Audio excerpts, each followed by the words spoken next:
ইসরায়েলের সঙ্গে ১২ দিনের যুদ্ধে ইরানের ৬১০ জন নিহত হয়েছেন। তথ্যটি নিশ্চিত করেছেন ইরানের স্বাস্থ্য মন্ত্রণালয়ের মুখপাত্র। আহত হয়েছেন আরও ৪,৭০০ জন। ২৬ জন বুধবার তিনি এ তথ্য নিশ্চিত করেছেন। ইরানের এই কর্মকর্তা বলছেন, সংঘাতের শেষ রাতেই ইসরায়েলি বাহিনী ইরানের শতাধিক ব্যক্তিকে হত্যা করেছে। ইরানের স্বাস্থ্য মন্ত্রণালয়ের পক্ষ থেকে বলা হয়েছে, নিহতদের মধ্যে ৪৯ জন নারী রয়েছেন, এর মধ্যে ২ জন অন্তঃসত্ত্বা।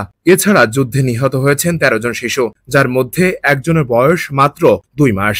তবে মানবাধিকার সংস্থা HRANN বলছে, ইসরায়েলের সঙ্গে ১২ দিনের সংঘাতে ইরানের নিহত হয়েছে অন্তত ১,০৫৪ জন। এর মধ্যে ৩০০ জন ইরানের সামরিক বাহিনীর সদস্য। এদিকে ইসরায়েল দাবি করছে, তারা ইরানের অন্তত ১৪ জন পরমাণু বিজ্ঞানীকে হত্যা করেছে। এছাড়া ইরানের শীর্ষ সামরিক কমান্ডারদেরকেও হত্যা করেছে ইসরায়েলি বাহিনী।